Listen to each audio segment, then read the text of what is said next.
मेरे गुरुदेव की महिमा बड़ी अद्भुत निराली है। मेरे गुरुदेव की महिमा बड़ी अद्भुत निराली है भर जाती वो सब झोली जो जन्मों से। ओम पार्थाय प्रतिबोधितां भगवतां नारायणेन स्वयं व्यासेन ग्रथितां पुराणमुनिना मध्ये महाभारतम् अद्वैतामृतवर्षिणीं भगवतीम् अष्टादशाध्यायिनीम् अम्ब त्वामनुसन्दधामि भगवत् गीते भवद्वेषिणीम्। नमोऽस्तु ते व्यास विशालबुद्धे फुल्लारविन्दाय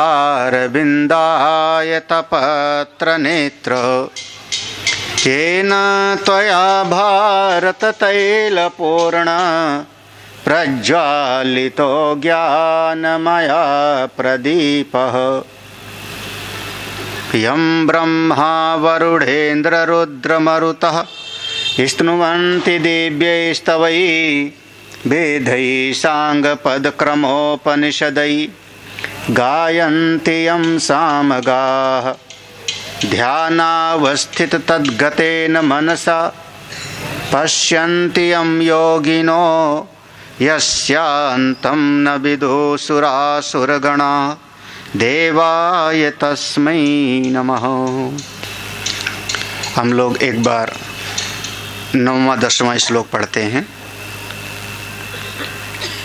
कल 8वें श्लोक तक पढ़ लिए थे। श्री भगवानुवाच न च मां तानि कर्माणि निबध्नन्ति धनञ्जय उदासीनवदासीनम् असक्तं तेषु कर्मसु मयाध्यक्षेण प्रकृतिः सूयते सचराचरम् हेतुनानेन कौन्तेय जगत् विपरिवर्तते।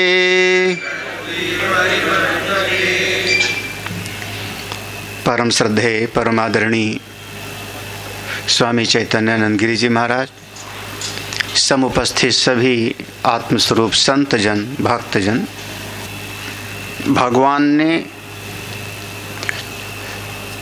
पहले तो प्रतिज्ञा किया। ये प्रतिज्ञा वाक्य है, अर्जुन मैं तुमको अब उस विद्या को प्रदान करने जा रहा हूँ और ज्ञान और विज्ञान के साथ प्रदान करने जा रहा हूँ, जिस विद्या को प्राप्त करके समस्त बंधनों से, संसार बंधन से तुम मुक्त हो जाओगे। यह श्लोक भगवान की प्रतिज्ञा वाक्य है। दूसरे श्लोक में भगवान ने इस राज विद्या की महिमा का वर्णन किया है।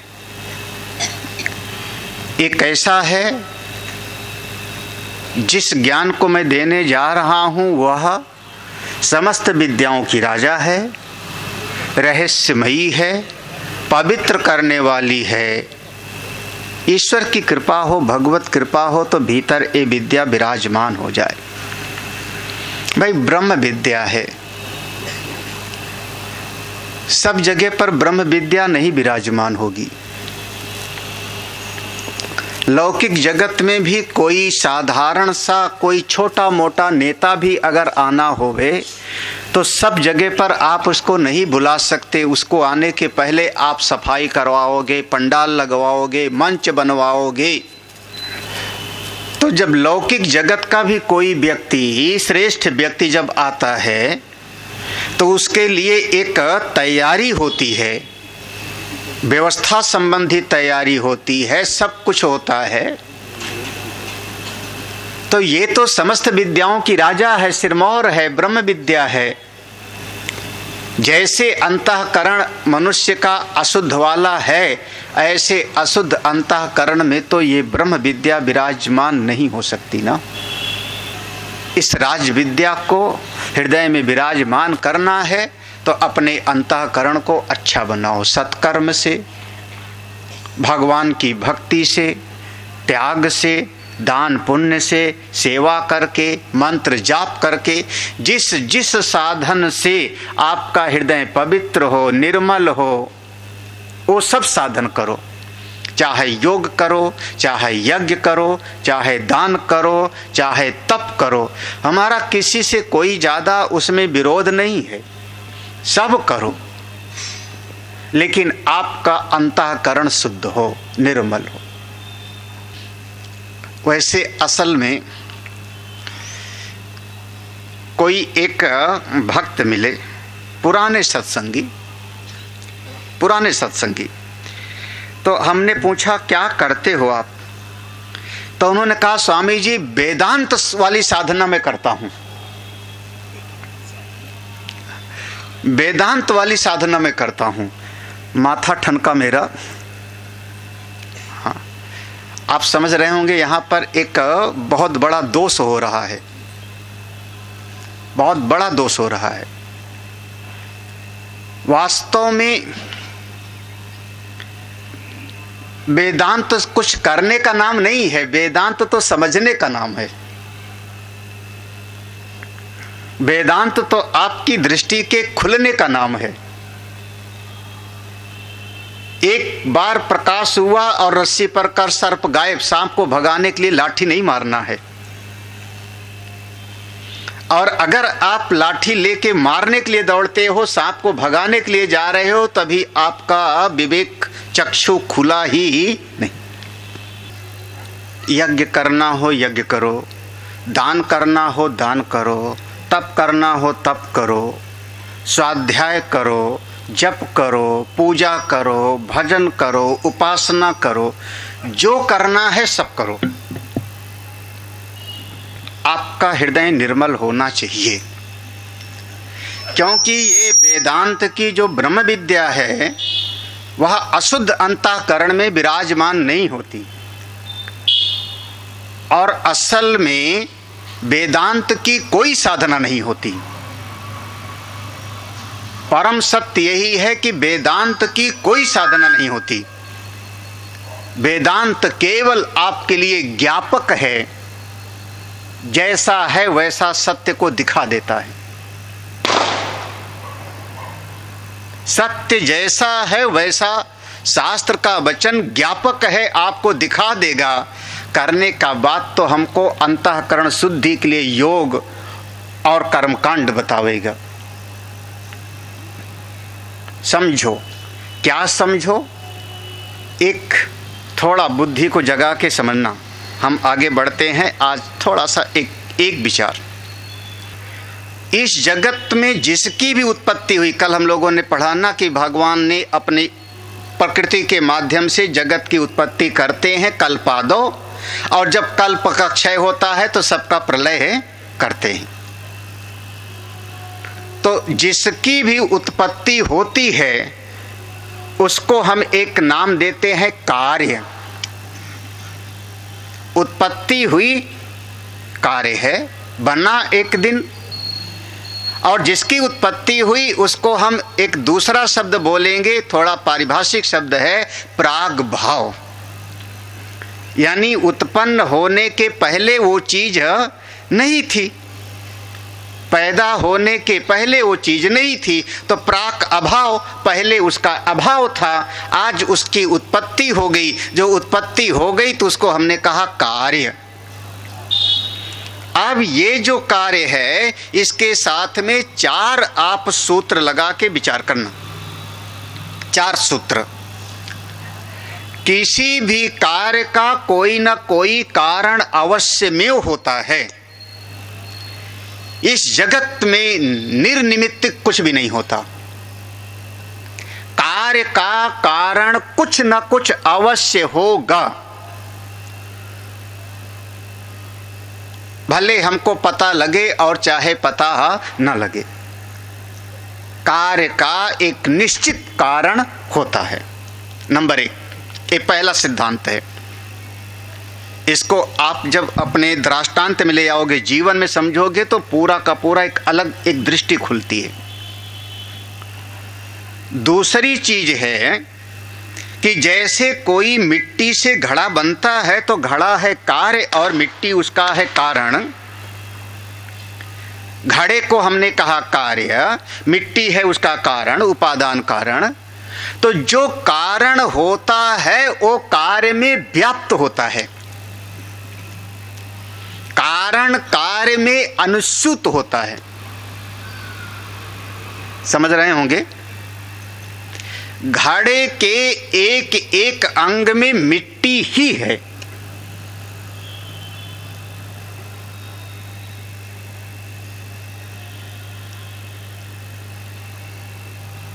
कार्य में कारण व्याप्त होगा।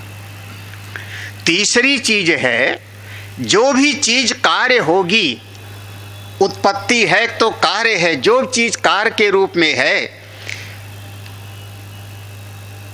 असल में उस कार्य के रूप में कारण की ही उपलब्धि हो रही है। अब थोड़ा इसलिए मैंने कहा था बुद्धि को जगा के बैठना, ये वेदांत हो जाएगा। कार्य के रूप में कारण की ही उपलब्धि हो रही है। हाँ, नहीं तो हम कहेंगे वाचारंभणम विकारो नामधेयम मृतिका इत्येव सत्यम। देखो, हमारे पास जानने के 5 साधन हैं।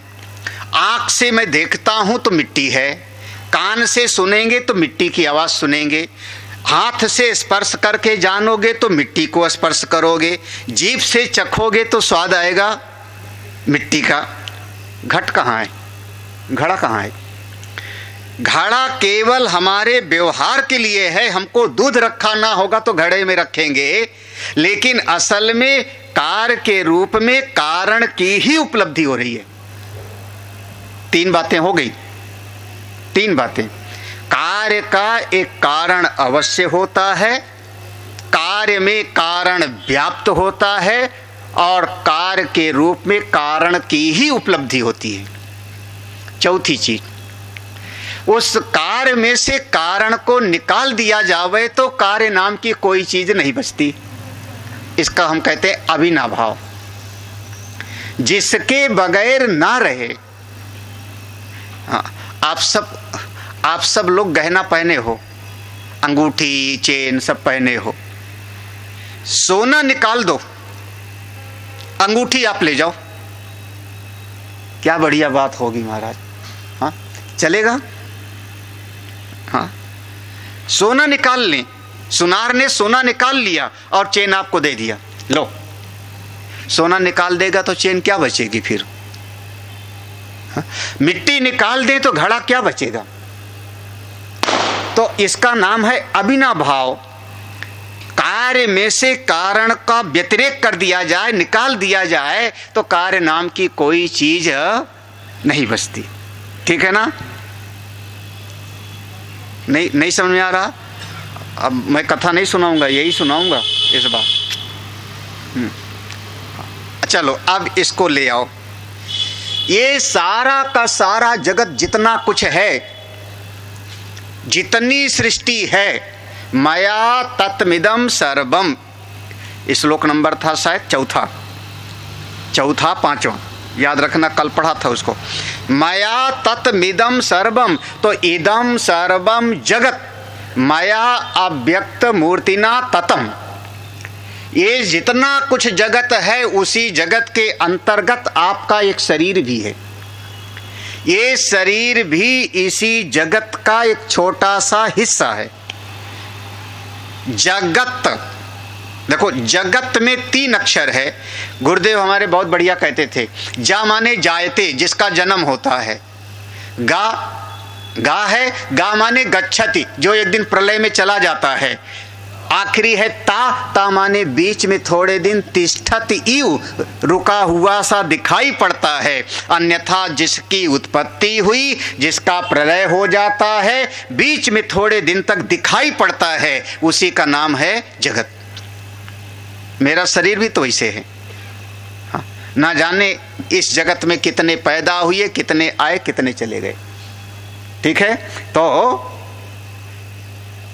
ये सारा का सारा जगत कार्य है। इस बात में कभी भी कोई भी संशय नहीं है, क्योंकि इसकी उत्पत्ति को हम भी मानते हैं, दूसरे दर्शन वाले भी मानते हैं और साइंस भी मानता है।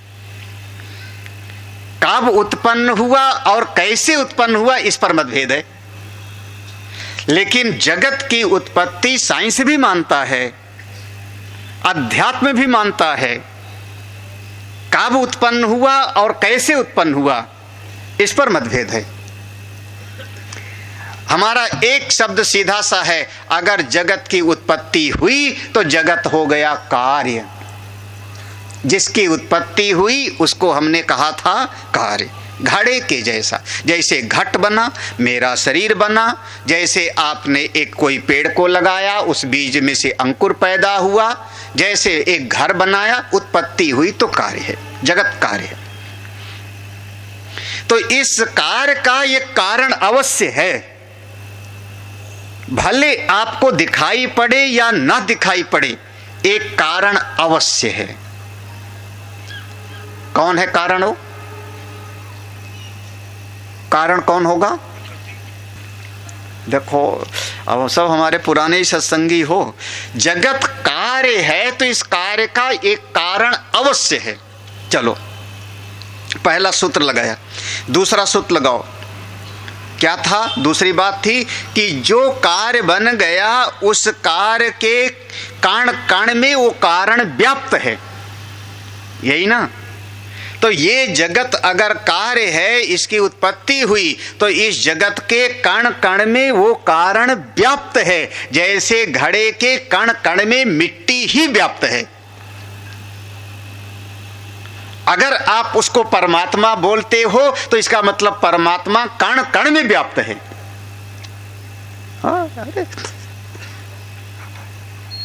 ऐसा मत समझ लेना कि हाँ वो कभी वो किसी ने छाप दिया कि एक पेड़ में 1000 पत्ते हैं, हर पत्ते में बांसुरी बजाते हुए कन्हई हैं।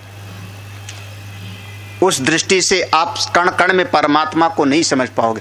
पत्ते में अगर बांसुरी बजाते हुए कन्हई हैं तो डाल में कौन है? फिर जड़ में कौन है? फिर दो पत्तों के बीच में जो भेद बना, जगह बनी, उसके बीच में कौन है? हमने यों हाथ किया तो इस हाथ के बीच में जो आकाश बना उसमें कौन है? फिर अभी आगे आने वाला है एक श्लोक। इस जगत में कण कण में अगर है तो वही कारण ही है। तीसरी बात, आप जब कभी इस जगत को कार्य के रूप में व्यवहार करते हो तो असल में उपलब्धि कारण की ही हो रही, लेकिन समझते नहीं हो। इसी का नाम है अध्यास। आप देखते हो रस्सी, समझते हो सांप। हम क्या करें? आप देखते हो पत्थर, समझते हो ये हमारे एक कोई देवता की मूर्ति है। आंख से देखोगे तो पत्थर है। हम जयपुर गए मूर्ति खरीदने के लिए, तो वहाँ गोला का वास एक जगह है, वहाँ गए तो जहाँ कारखाने में गए, महाराज सारे भगवान, कोई लेटे हैं, कोई बैठे हैं, कोई ये पड़ा हुआ है कारखाने, किसी की नाक नहीं बनी है, किसी का हाथ नहीं बना है, और उनका ग्राइंडर चल रहा है घिस करके। महाराज एक मूर्ति के ऊपर ओ अब नाम उनके ऊपर ऐसे पाँव रख के वो ग्राइंडर से घिस रहा था।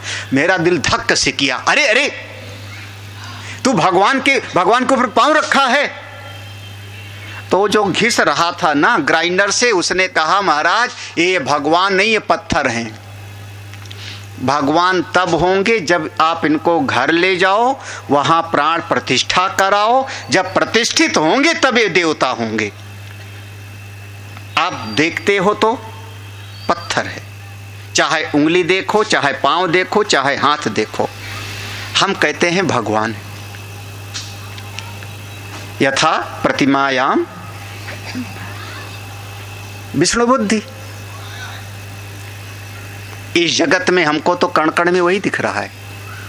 आप समझ के तो देखो, सब वही दिख रहा है। अब वो दिखता वो चेतन है।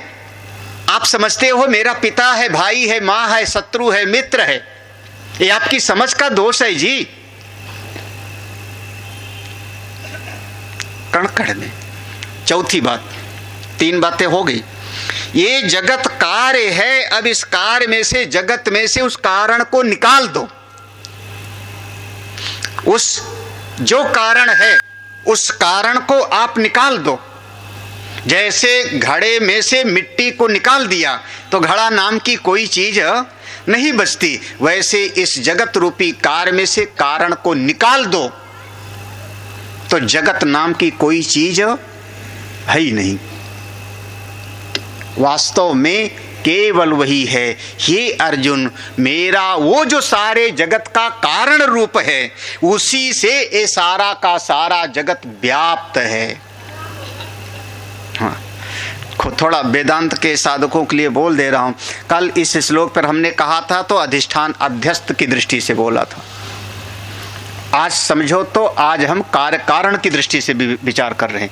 मया ततम इदम सर्वम, मेरी अव्यक्त मूर्ति के द्वारा, निराकार स्वरूप के द्वारा मैं सारे जगत में व्याप्त हो रहा हूं। सब मुझ में है, मैं सब में हूं। ये जो समझ ले वे उसी को हम कहते हैं ब्रह्मवेत्ता, वही ब्रह्मज्ञानी है। हाँ।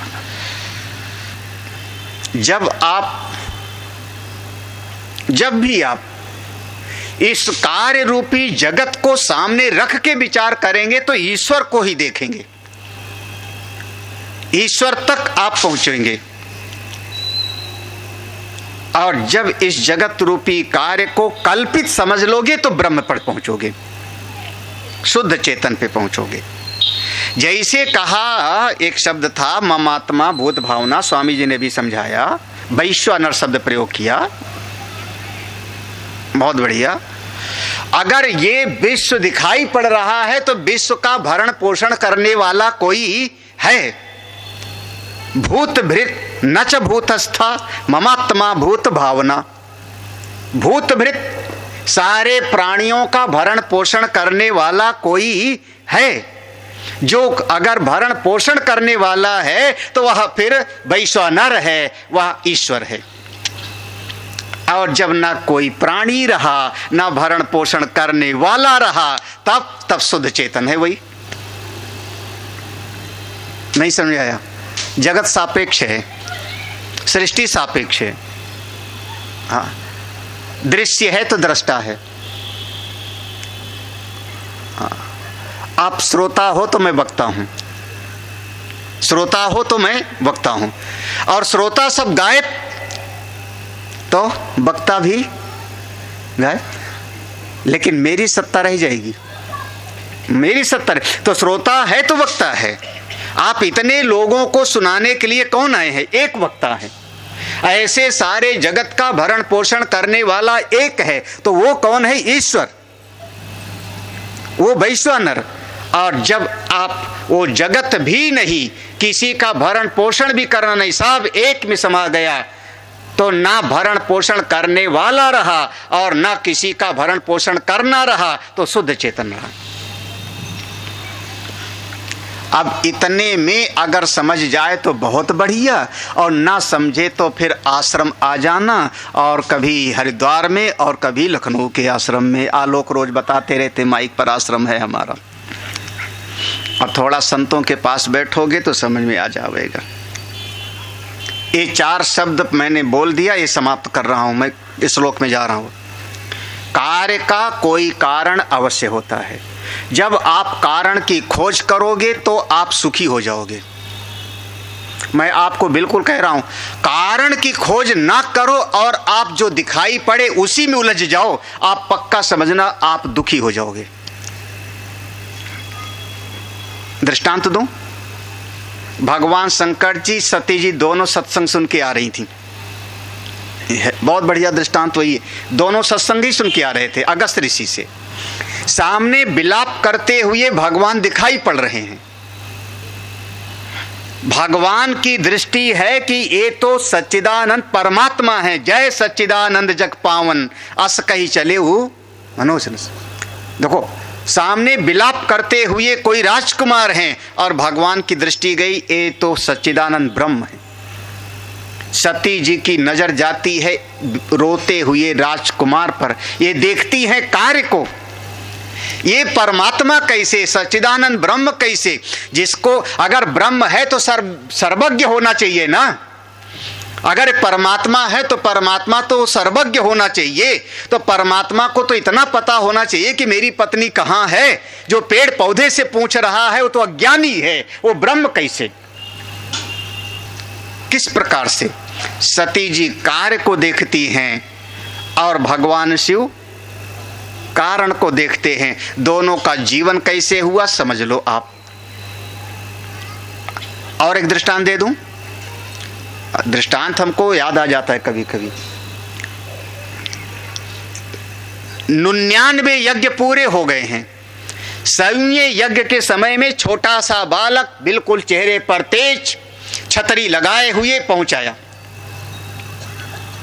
उन्होंने स्वागत किया, ब्राह्मण का बालक है। स्वागतम ते नमस्तुभ्यम ब्रह्मन किम करवा। हे ब्राह्मण का बालक, तेरे स्वागत के लिए मैं तैयार हूं। राजा बलि ने वामन भगवान को बिठाया। राजा बलि के गुरुजी हैं शुक्राचार्य जी। अब वो कारण की खोज करने लगे। 99 यज्ञ पूरा हो गया था। अच्छे काम में विघ्न बहुत होते हैं। ये अभी तक तो पता नहीं, इस बालक का हमने कभी देखा नहीं था। मैं तो दैत्यों का गुरु हूँ, आज तक देखा सुना नहीं था। इतने से बालक के चेहरे पर इतना तेज कैसे हो सकता है। इसकी भाषा बड़ी परिशुद्ध है। बच्चा तो बोलेगा तो तोतली भाषा में बोलेगा। ये है कौन, ये है कौन, कहाँ से आया, इसके माँ बाप कौन है। शुक्राचार्य जी एक किनारे बैठ करके खंभे के पास और कारण की खोज करने लगे। देखो घटनाएं बदल रही हैं। राजा बलि पूजा करते हैं, आरती उतारते हैं, फूल माला पहनाते हैं, क्या चाहिए, चर्चा हो रही है। उसने कहा हमको 3 पग जमीन चाहिए। राजा बलि ने कहा दूंगा। तब तक अब गुरुजी की नजर पर इतना पूजा उजा हो गई और गुरुजी का कोई संवाद नहीं। तब गुरुजी खंभे के पास से उठ के आए। राजा बलि को कहते हैं, बलि एस वैरोचनो साक्षात भगवान विष्णु अव्ययः। अरे बलि, हे विरोचन के पुत्र बलि, एस भगवान विष्णु साक्षात अव्ययः। ये साक्षात भगवान विष्णु है, मना कर तू। मेरा यहां इतना कहने का विषय है कि दोनों की समझ कहां पहुंची। राजा बलि तो कार्य में उलझे कि आज ऐसा तेजवान बालक को दान करने का समय मिल गया, और शुक्राचार्य कारण की खोज करने लगे। तो कारण की खोज करते करते दृष्टि कहां पहुंची, ये साक्षात भगवान विष्णु अव्यय है। लो, ये दृष्टि की भेद है। और बुरा मत समझना, बाद में जब वो लुटिया में घुस गए ना चेला का भला करने के लिए, हाँ ये भी सुना होगा भागवत की कथा कि नहीं। महाराज जब वो संकल्प करने का हुआ तो लुटिया में घुस गए मेढक का रूप बना के। हमारा चेला ऐसा कि इसको ठगे ना कोई। महाराज ये गुरु लोग चेलों से बड़ा मोह करते हैं, तभी फंसते हैं। मेरा भी अपना अनुभव है और क्या कहूँ। अब वामन भगवान वो लुटिया से जल निकलता नहीं, तो वामन भगवान ने कहा बलि लगता है लुटिया में कुछ फंस गया इसकी टोटी में। तो वहाँ जो हाथ में कुसा रखा था संकल्प के लिए, उसी कुश को लेके टोटी में डाल दिया। नाली जैसे साफ करते हैं ऐसे साफ करने लगे, पानी निकले। शुक्राचार्य जी की एक आंख फूट गई। दर्द नहीं हुआ, संजीवनी विद्या के ज्ञाता थे। ये मत कहना कि खून निकलने लगा, विलाप कर, वो तो मरे हुए को जिलाने वाले थे। भगवान ने एक आंख की ज्योति छीनी। मतलब अगर तुमने मुझको भगवान समझ लिया, विष्णु समझ लिया, अव्यय परमात्मा समझ लिया, तो सम दृष्टि वाले क्यों नहीं बनते तुम। हम लोग व्यवहार में कहते हैं ना, दो आंख से व्यवहार करते, दो आंख से देखते हो। दो आंख से देखना माने पक्षपात, ये मेरा ये पराया। ऐसा क्यों व्यवहार करते हो? एक नयन करि तजा साम दृष्टि वाले बनो। महाराज, कार्य को देखोगे उलझोगे, कारण की खोज करोगे परमात्मा तक पहुंचोगे। उस कारण को देखो, कौन है वह सारे जगत का। यहीं से हमारी ब्रह्म विद्या का प्रारंभ होता है। ये नेत्र किसकी शक्ति से देखता है? केने शितम पतति प्रेषितम मना, ये मन कैसे चला जाता है बाहर, कारण की खोज है। ये प्राण चल रहा है, इस प्राण को शक्ति देने वाला चलाने वाला कौन है? कारण की खोज। केवल कार्य, कोई, मैं कह रहा हूं परिवार में भी कोई आके तुमको बोले तुम बहुत अच्छे हो, बड़े अच्छे हो, तुम तो बहन बहुत अच्छी हो, थोड़ा सावधान होके अंदर सोचने लगो क्या कारण हो गए। 15 साल में तो कभी प्रशंसा नहीं करती थी, जरूर कुछ चाहिए होगा, कुछ मांगने आई होगी। आप मानो ना मानो, कारण की खोजोगे तो अलग बात निकलेगी। कारण की खोज करो बस आप परिवार, कोई आपकी निंदा करे तुरंत उस निंदा में आप लड़ो मत। किसी ने कहा तुम बहुत खराब हो, बड़े बुरे हो, तुम गए गुजरे हो, चुपचाप मन को शांत रख करके सोचो ये क्यों गाली दे रहा है, इसका कारण क्या होगा। हो सकता है घर में लड़के आया हो सकता है इसके मन को किसी और ने बहकाया हो सकता है इसके मन में कोई इच्छा रही होगी जो हमसे पूरी इसकी इच्छा नहीं हुई। आप कारण की खोज करोगे तो बिल्कुल अलग मिलेगा। कार्य को देख के जो उलझ जावे वो संसारी जीव, और जो कारण की खोज करता है वो साधक, और जो मूल कारण परमात्मा का अनुभव कर ले वही ब्रह्म है। वो ब्रह्म विद्या को प्राप्त कर लिया, फिर ना कहीं जाना ना कहीं आना। एक बार फिर से श्लोक पढ़ते हैं। अब हम इस श्लोक पे आ जाते हैं।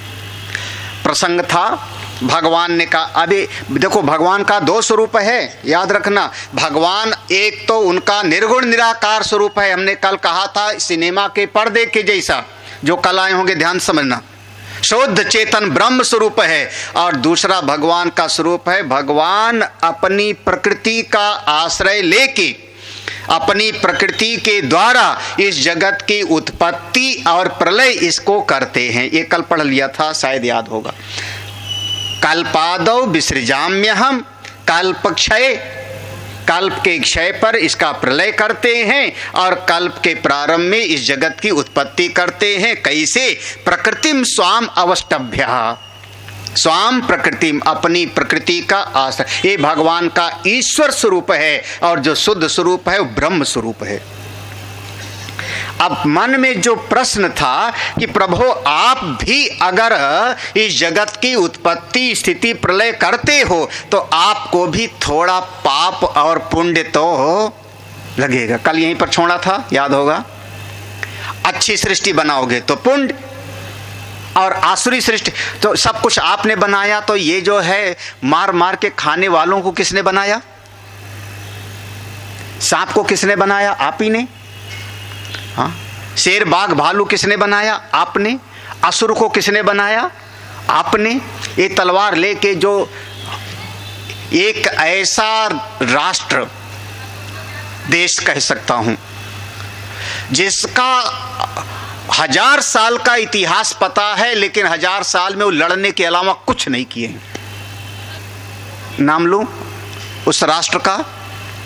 कोई मिलेगा। वहां से सेना लेके चढ़ते हैं, हमारे भारत पर आक्रमण किया लड़ने के लिए, दूसरे देश पर आक्रमण करने के लिए अनेक बार, और कोई ना मिले तो अपने में लड़ेंगे। लेकिन हमारे लगा हुआ राष्ट्र कह सकते हो, हम अफगान को कह सकते हैं। हमारे वहाँ पर महात्मा बुद्ध की मूर्तियाँ मिली, वहाँ हमारा अफगान के बारे में आप हिस्ट्री उठा करके देख लो। हाँ, केवल उनको लड़ने के अलावा और कुछ नहीं। पहले भी मैं कह रहा हूँ 1000 साल का इतिहास उठा लो, शांति की तो बात ही नहीं। पहले भी लड़ते थे, बीच में भी लड़ते थे, और आज भी लड़ी रहे। लो अब इससे बढ़िया और क्या दृष्टांत होगा। खुद भी मरे, दूसरे को भी मरवावे, शकुनी भी वही कथा। हाँ, गांधार नरेश ना उधर ही था, तो शकुनी भी वही था जो आकर के हमारे यहाँ का जो है वो महाभारत करवा दिया। तो इनको किसने बनाया? भगवान कहेंगे सब इनको, जब सब हमने बनाए तो इनको भी मैंने बनाया। तो हम कहेंगे फिर तुमने पापी को बनाया तो आपको पाप लगेगा, और यज्ञ करने वाले को बनवाया, पुण्य करने वाले को बनाया तो पुण्य लगेगा, तो आपको भी कर्म से फल तो आपको भी नारायण लगना चाहिए। भगवान इस बात को 9वें श्लोक में कहते हैं, पढ़ते हैं। बढ़िया श्लोक है। वैसे मैंने सोचा था कि 6 श्लोक साथ साथ रोज पढ़ाऊंगा तो पूरा हो जाएगा, लेकिन अब हमने विचार बदल दिया है राजीव। अब गारंटी नहीं कि पूरा होगा कि नहीं होगा। हाँ, अब वो इतना गंभीर श्लोक है। हाँ? मैं कह रहा हूँ आप सबके लिए रामबाण दवाई है, गंभीरतम वेदांत है। समझ में आ जावे तो बेड़ा पार। तो जल्दी जल्दी भागने का मन नहीं कर रहा है। न च मां तानि कर्माणि निबध्नन्ति धनंजय उदासीनवत आसीनम् असक्तं तेषु कर्मसु।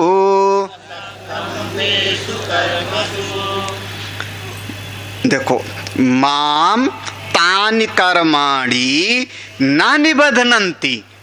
हे धनंजय, अनेक अनेक संपत्तियों का अर्जन करने वाले अर्जुन, ये जितना कुछ भी होता है सृष्टि में, उत्पत्ति स्थिति प्रलय, ये कोई भी कर्म मुझको बंधन में नहीं डालते।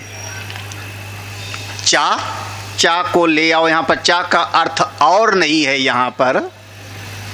देखो, चा का अर्थ यहाँ पर और मत लेना। यहाँ चा का अर्थ होगा तू, विलक्षण अर्थ है। प्रसंग के अनुसार अर्थ निकालना होता है। चा का अनेक जगह पर अर्थ जो है हम और ही लेते हैं। यहाँ पर अर्थ है कि जो पहले कहा गया था उससे कुछ विलक्षण है, जो संसार की समझ है उससे कुछ अलग बात है। यहाँ चा तू के अर्थ में है। हे अर्जुन, हे धनंजय, ये जगत के जितनी सृष्टि उत्पत्ति स्थिति आदि है, ये कोई भी कर्म हमको बंधन में नहीं डालते। क्यों? उदासीन वत आसीनम।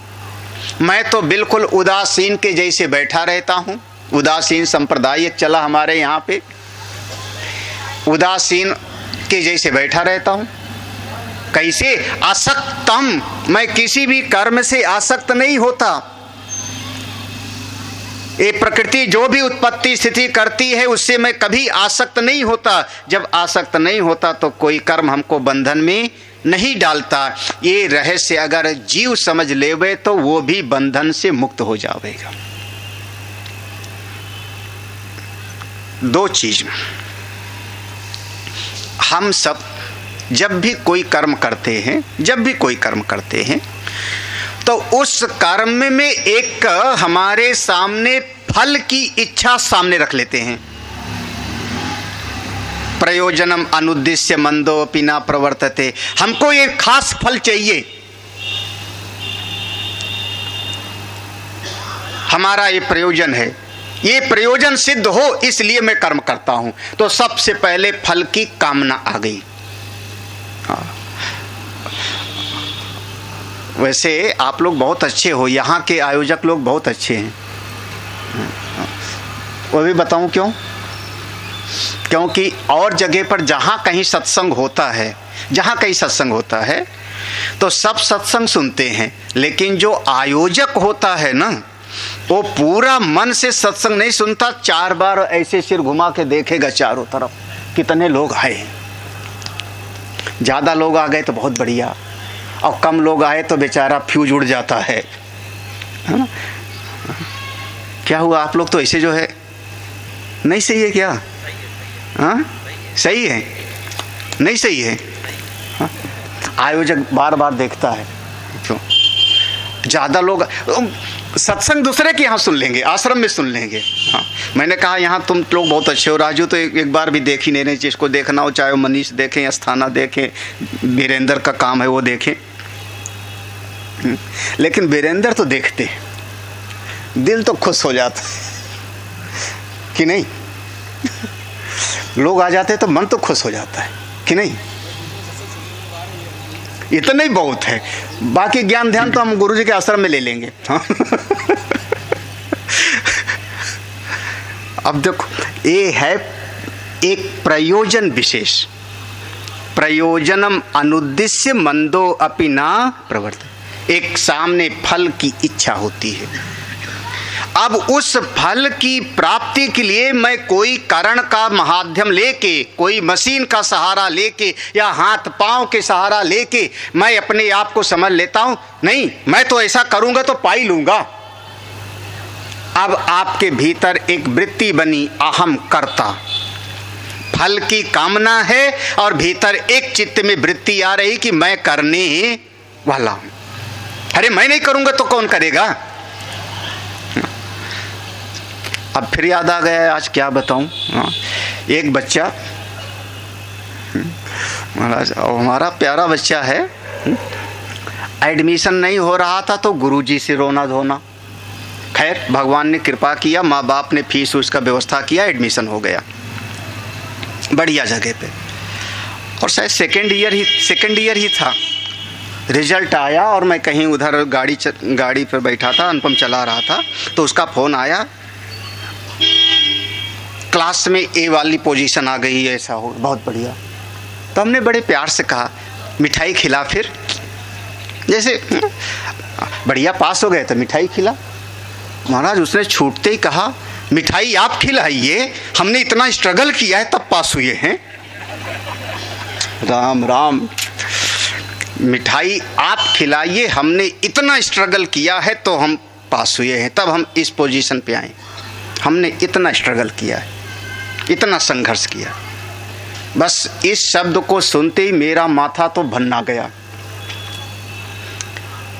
और उसके बाद फिर मैंने उसको 5 मिनट तक जो है भाषण दिया होगा, और उसके बाद अब तो शायद सुधर गया वो कि पता नहीं, समझ रहे होंगे आप कि नहीं। एक बार भी उसने 10 मिनट में एक बार भी नहीं बोला कि भगवान की कृपा थी, गुरुदेव आपकी कृपा थी, माता पिता का आशीर्वाद था, एक बार भी नहीं बोला। अहम करता। और अभी तो पूरा जीवन पड़ा है मेरे। क्या भाई, इतने से क्या, अभी तो पूरा जीवन पड़ा, ना जाने कितनी बार।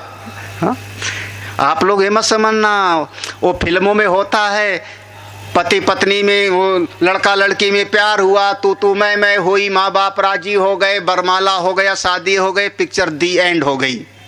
हम लोग कहते हैं अब पिक्चर शुरू होगी। दी एंड थोड़े हुई, अब तो शुरू होगी। वृत्ति क्या आ रही, मैं कर लूंगा, अहम करता, अहम करता। ये जो अहम करता है ले डूबता है। आप किसी की कृपा देखो, आपके जीवन में कुछ मिले, आप किसी की कृपा देखो। मैं बार बार कह सकता हूं, दक्ष प्रजापति को प्रजापति का पद मिला ब्रह्मा की सिफारिश से, लेकिन दक्ष को जब प्रजापति का पद मिला तो उनको लगा कि मैं डिजर्व करता हूं, मैं योग्य हूं, तभी तो हमको प्रजापति का पद मिला। और फिर उसके बाद अभिमान चुपके से भीतर प्रवेश कर गया, और वो अभिमान धीरे धीरे दक्ष का मुंह हो गया था बकरे का। ये अहम करता दूसरी वृत्ति हो गई, मैं करने वाला, मैं करने वाला। देखो, एक फल चाहिए और मैं करने वाला हूं। अब कोई न कोई एक साधन करने के द्वारा हम कोई क्रिया करेंगे और फल को प्राप्त कर लेते हैं। जब फल को प्राप्त कर लेंगे तब भीतर एक वृत्ति होगी अभिमान की, गर्व की, वाह रे हम, देखो मैंने इस चीज को प्राप्त कर लिया। इसको हम कहते हैं फल की आसक्ति, कर्ता भाव। अगर ये दोनों चीज आपके भीतर से निकल जाए तो आप कुछ भी करते रहो, कभी बंधन में नहीं पड़ोगे। कर्म क्यों करते हैं? शास्त्र की आज्ञा है। मेरा प्रयोजन नहीं है, मेरा प्रयोजन नहीं है। अपने हृदय से कई बार मैं पूछता हूँ। अभी आज एक बहुत अच्छे संत हमारे आश्रम में आए हैं, हाँ, बहुत विद्वान, तो उनके साथ बैठे थे तो चर्चा इसे हो रही थी। तो हम अपने लिए अगर हम विचार करते हैं तो मेरे मन में अपने लिए कोई प्रयोजन ही नहीं दिखाई पड़ता। क्या चाहिए मुझको अब? रहने के लिए कमरा, कपड़ा, 2 रोटी, कोई कार, सब तो है। क्या चाहिए मुझको? चाहिए क्या अब? हाँ, फिर भी क्यों लगातार क्यों चल रहे हैं, क्यों प्रवास पर? बोले शास्त्र की आज्ञा है, गुरुदेव की आज्ञा है, उनकी आज्ञा का पालन कर रहे हैं।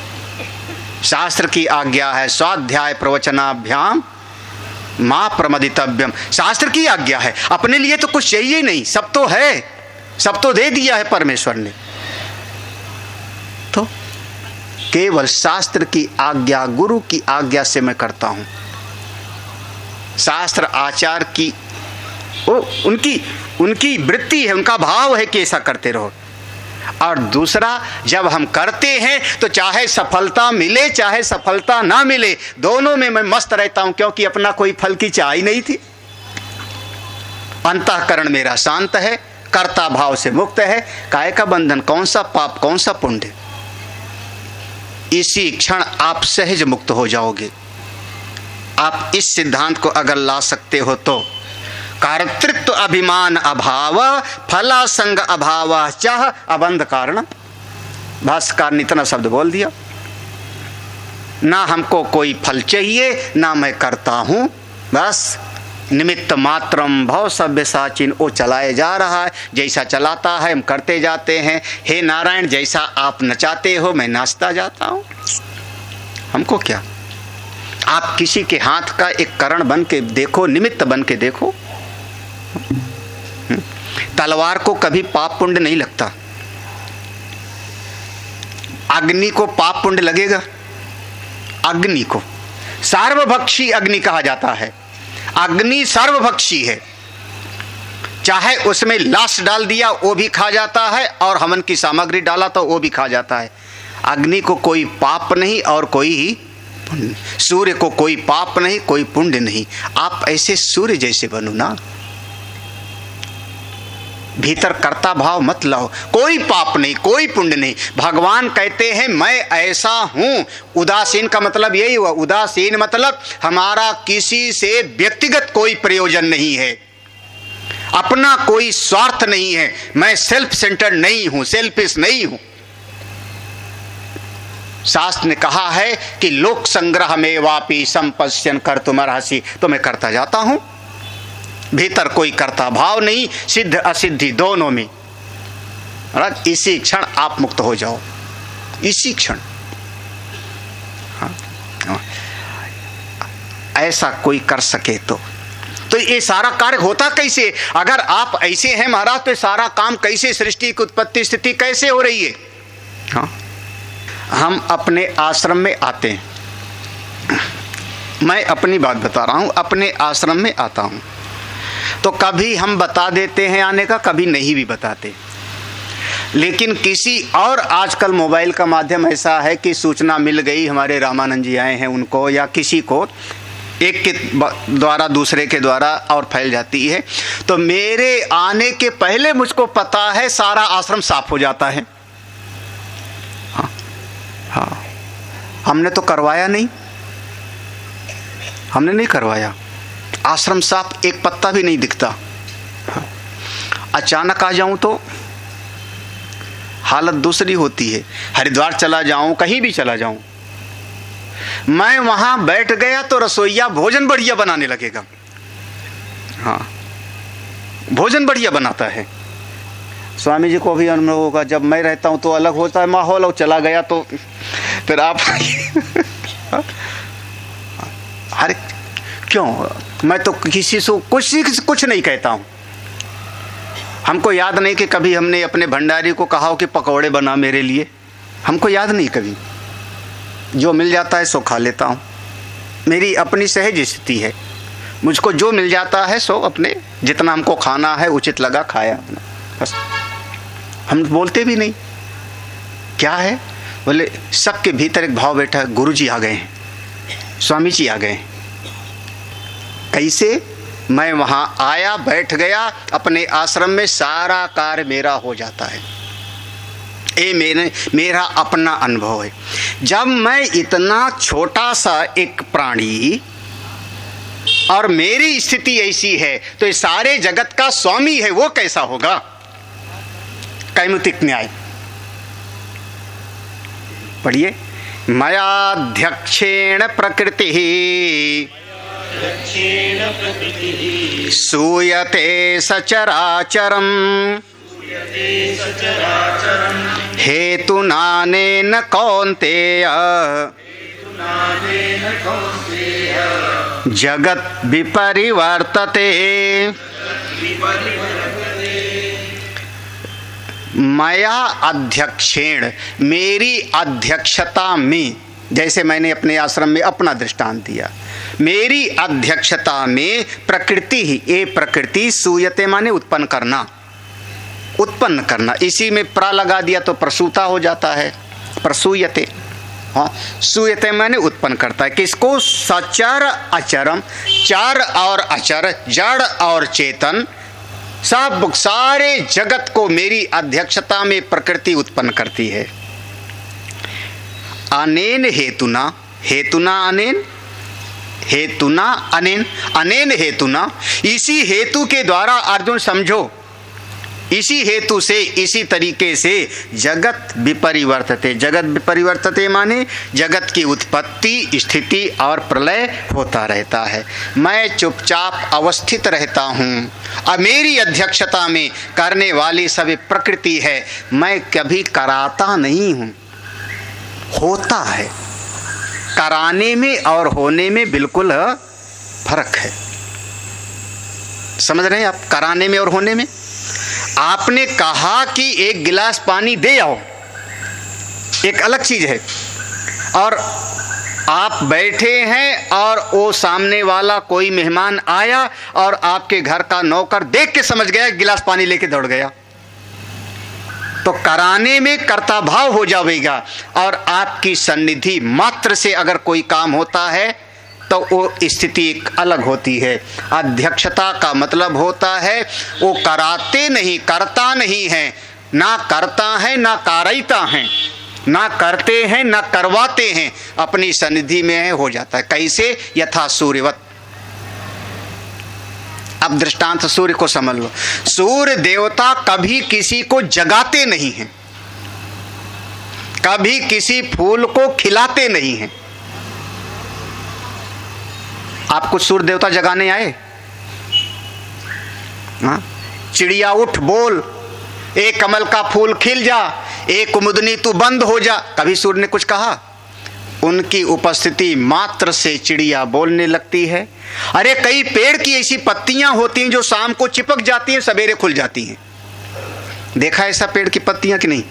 हाँ, शाम को चिपक जाती हैं, सवेरे जैसे सूर्योदय हुआ वो खुल जाते। कई ऐसे फूल होते हैं जो शाम को खिल जाता है और सवेरे सूर्योदय के सब पहले ही वो सब गिर जाता है। आप लोगों के घर में लगा होगा हर श्रृंगार वगैरह। हाँ हाँ, सूरजमुखी है, सूरजमुखी है, सूरज की तरफ ऐसे घूम जाता है। रात रानी है। सूर्य देवता कराते नहीं, उनकी सन्निधि मात्र से ये सब होने लगता है। सूर्य देवता अस्ताचल में गए, शांत हो गए, सब अपने आप चिड़िया अपने घोंसलों में चली जाती हैं। मनुष्य इतना पापी दुष्ट है, बहिर्मुखी है कि उसके बाद ही उसका गंजिंग शुरू होती है। हे राम, क्या कहें आप लोगों को। नहीं, आप लोग अच्छे हो, लेकिन कहावत है बंबई कभी नहीं सोती। अरे सूर्य देवता सो गई, चिड़िया सो गई, जानवर को देखो ऐसे ऐसे लुढ़क जाता है आपस में। रात्रि सोने के लिए बनी है। आजकल के हे भगवान कोई बच्चे न बैठे हों, प्रभु बचावें। आजकल का न जाने कौन सा जमाना है। 12-1 बजे तक तो जगेंगे और सवेरे 10 बजे तक सोएंगे। उनसे पूछो सूर्योदय देखा है महीनों में? हाँ तो अब जाएंगे कन्याकुमारी तो सनराइज देखेंगे, सनसेट देखेंगे। पागल लोग, रोज हो रहा है सनराइज। हाँ? अंग्रेजी में कहावत थी ना, जल्दी सो और जल्दी जगो। लेकिन नहीं, और फिर बीमार हो जाओगे तो डॉक्टर के पास जाओ, टेबलेट खा लो। सूर्य देवता बिल्कुल अपनी उपस्थिति में है। अरे चुंबक रख दो, चुंबक रख दो, उस चुंबक की सन्निधि, उस चुंबक खींचता है क्या सबको? उसकी सन्निधि मात्र से लोहे के कण उसकी तरफ खींच के चले जाए। ना भगा रहा है ना खींच रहा है, वो है। लकड़ी का कण होगा, नहीं खींचेगा। ऐसे परमात्मा कहते मेरी अध्यक्षता में सारी प्रकृति अपने आप कर रही। यही वास्तव में वास्तविक स्वरूप है। जो मेरी इस बात को नहीं समझते ना, असलियत को, वो लोग कौन हैं? भगवान कहते मूढ़ हैं। अगला दो श्लोक बहुत बढ़िया है। ये आप लोगों के लिए नहीं है। आगे का 2 श्लोक आप लोगों का नहीं है, इसलिए बस केवल पढ़ लो, अनुवाद कर देता हूँ। और उसके बाद वाला श्लोक फिर आप लोगों का है। अवजानन्ति मां मूढ़ाः मानुषीं तनुमाश्रितम् परं भावमजानन्तो मम भूतमहेश्वरम् मोघासा मोघकर्माणो मोघज्ञानाभिचेतसः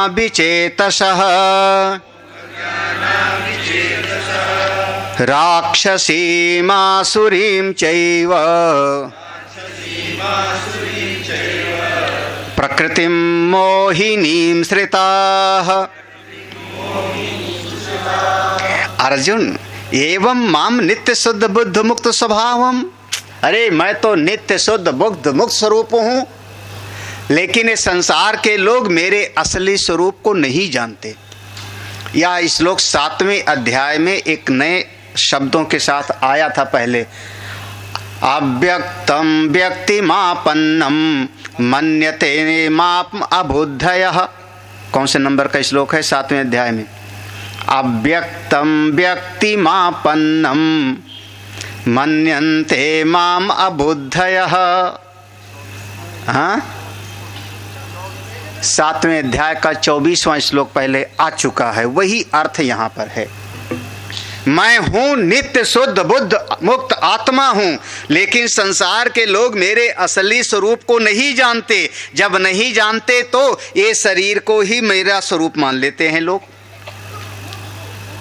अवजानन्ति, अवजानन्ति माने अवज्ञाम करोति, मेरी अवज्ञा करते, मेरे असली स्वरूप को नहीं जान करके मेरी उपेक्षा करते। तत्व को ना जानना ही उसकी उपेक्षा है। कौन? मूढ़ाः, मूर्ख लोग, ना समझ लोग। मेरे वास्तविक स्वरूप को ना जान करके क्या समझते हैं? मानुषीम तनुम, ये शरीर ही मैं सब कुछ हूँ। अरे जब भगवान को ही शरीर वाला समझोगे तो आप भी शरीर भाव से ऊपर नहीं उठ पाओगे। पहले परमात्मा को तो चेतन समझो तो आप भी चेतन को पकड़ पाओगे। क्यों? परम भावम अजानंतो, क्योंकि मेरे वास्तविक स्वरूप को नहीं जानते। यहाँ अवतारवाद की स्वीकृति जो नहीं करते, जो अवतारवाद को नहीं मानते, उनके लिए भगवान यहाँ डांट रहे हैं। क्यों? मैं ही सच्चिदानंद ब्रह्म हूँ, मैं ही कृष्ण रूप में आया हूँ। कृष्ण केवल देह नहीं है, ये कृष्ण का कोई शरीर मात्र नहीं है। भले तुम्हारा रथ चला रहा हूं, तुम्हारा नाते रिश्तेदार हूं, सारा व्यवहार करता हूं, लेकिन शरीर नहीं हूं। मैं तो नित्य शुद्ध बुद्ध मुक्त आत्मा हूं। शरीर है कार्य और भीतर वाला मैं चेतन हूं। आप केवल शरीर हो का? केवल शरीर हो आप? कम से कम इतना दिन सत्संग सुनने के बाद तो पक्का होना चाहिए, केवल शरीर तो नहीं हो ना। जब आप केवल शरीर नहीं हो तो कन्हई को केवल शरीर कैसे मानते हो? जब आप कहते हो कि शरीर के भीतर मैं आया हूं और शरीर को छोड़ के कर्मों के हिसाब से चला जाऊंगा, तो कन्हैया का जो शरीर है उसके भीतर भी तो कोई आया है ना, उसको जानो ना। जो राम के भीतर आया है वो कौन है?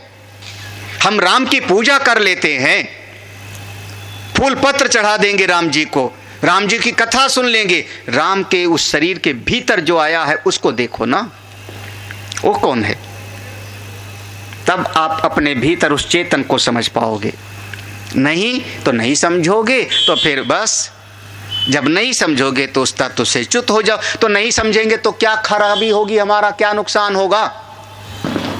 हाँ, तो क्या नुकसान होगा ये भी तो समझना चाहिए। हम इस भक्ति के मार्ग पे नहीं आएंगे, भगवान को नहीं जानेंगे तो क्या नुकसान होगा?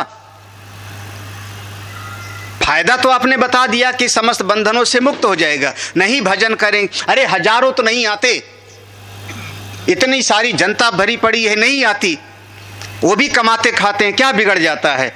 भगवान कहते हैं ये गड़बड़ी है। अगले देखो, मोघाशा मोघ कर्माणा मोघ ज्ञाना विचेतसा, ऐसा जिनका चित्त बाहर के विषयों में लगा। विचेतसा माने जिसका अंतःकरण बाह्य विषयों में फंसा पड़ा है, बहिर्मुखी हैं, भजन के मार्ग पे नहीं आते, सत्संग में नहीं आते, उनका मोघ आशा, सारी आशाएं निष्फल हो जाती हैं। मोघ कर्माणा, सारे कर्म निष्फल हो जाते हैं। मोघ ज्ञाना, उनका सारा पढ़ा लिखा बेकार हो जाता है। कैसे जीते हैं? राक्षसी आसुरिम से, जैसे राक्षस जीते हैं वैसे वो भी जी लेते हैं, जैसे असुर जीते हैं। कैसे? कमाओ खाओ मौज करो।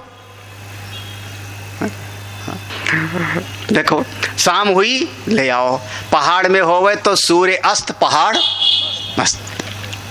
महाराज ढूंढने चले जाओ आप पहाड़ की तरफ में, नेपाल में, दक्षिण भारत में, असम, त्रिपुरा, मेघालय, नागालैंड, ढूंढने चले जाओ। ये स्वामी जी बैठे हैं उधर, घूमते रहते हैं अरुणाचल, कि आपको कोई एक दुकान मिल जाए जहां पर ठीक ठाक चाय पीने वाला हो, तो दुकान एक नहीं मिलेगी आपको। मांस मदिरा सब जगह पर मिला कर, तो ऐसे जैसे और लोग जी रहे हैं वैसे वो जी लेगा। और ऐसे जीते जीते जीवन खत्म, और फिर से 84 लाख का चक्र उसका।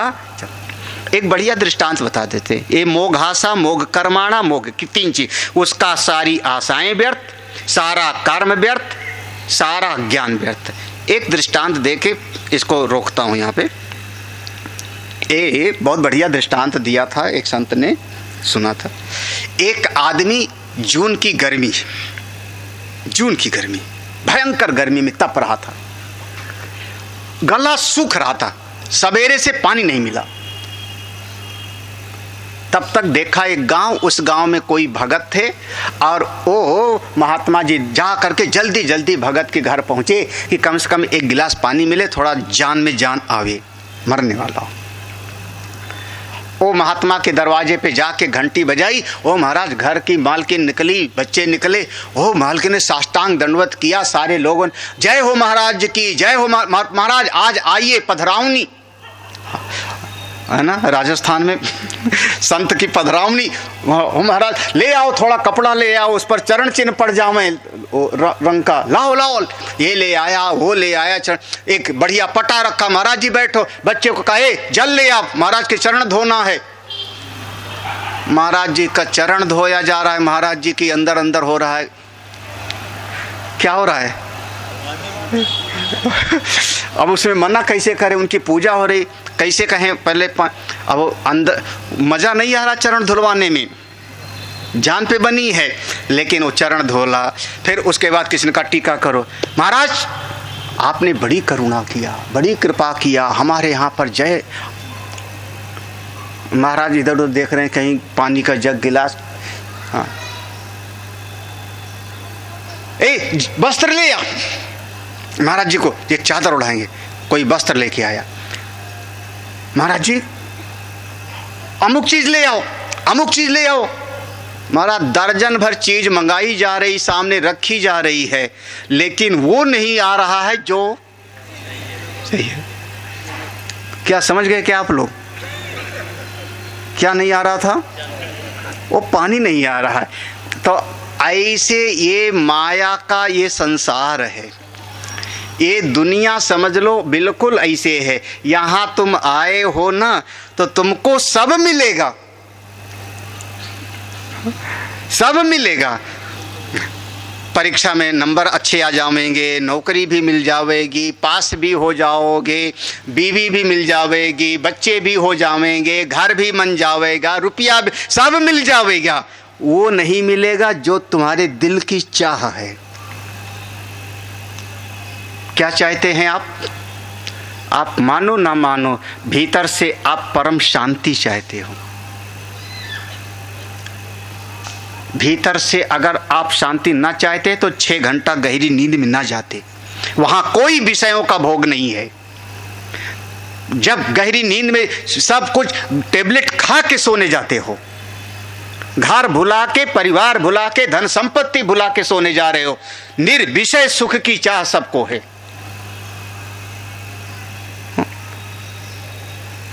वहां जा रहा हूं तो वो जो भीतर की एक आंतरिक शांति की बात है वो नहीं मिलेगी, बाकी और सब मिल जाएगा। उसी को यहां कहा मोघ आशा। जो मूल आशा है वो नहीं मिलेगी। मोघ कर्माणा सब किया लेकिन भीतर तृप्ति नहीं मिलेगी महाराज। बड़े से बड़े करने वाले भी असंतुष्ट होकर मर गए इस जगत से। भीतर खालीपन, रीतापन, मोघ ज्ञान। चाहे कितना ही पढ़े लिखे हो आप, ना जाने कितना इतिहास भूगोल पढ़ डाले हो, एमए पीएचडी हो, बीटेक एमटेक हो, पैकेज बड़ा कमा लोगे, भीतर से उस जो शांति चाहिए वो नहीं मिलेगी। तब जीवन कहां चला जाएगा? अशास्त्रीय व्यवहार में जीवन चला जाएगा। राक्षसीम आश्रम चयुमाने, शास्त्र से विपरीत व्यवहार करने लगोगे, अपनी सभ्यता संस्कृति से विपरीत व्यवहार करने लगोगे। सभ्यता तो ये राक्षसी मासुरिम चयु हो गया, खाओ पियो और मौज करो। ये सब कौन? मोहिनी प्रकृति के वश में है। प्रकृति मोहिनीम श्रिता, ये सब मोहिनी प्रकृति, माया इनको मोह लिया है, माया ने इनको भरमा लिया है। ये सब माया की गुलाम हैं। सब जन्मेंगे मरेंगे, कभी कुत्ता सुअर गधा बनोगे, कभी नाली में रेंगने वाला कीड़ा बन जाओगे। मैंने पहले कह दिया था, इस श्लोक के शुरुआत में कहा था तुम लोगों की बात नहीं है, याद है ना? ऐसे बोला था ना, क्योंकि तुम लोग गीता लेके आए हो, सत्संग में बैठे हो, सवेरे पूजा भी करते हो, तो तुम लोगों का नहीं है। तुम लोगों का तो रास्ता तो बिल्कुल क्लियर है। ये उनका है जो सत्संग में भी नहीं आते, 2 कटु वचन ऊपर से और बोल देते हैं, शास्त्र के विरुद्ध बात करते हैं।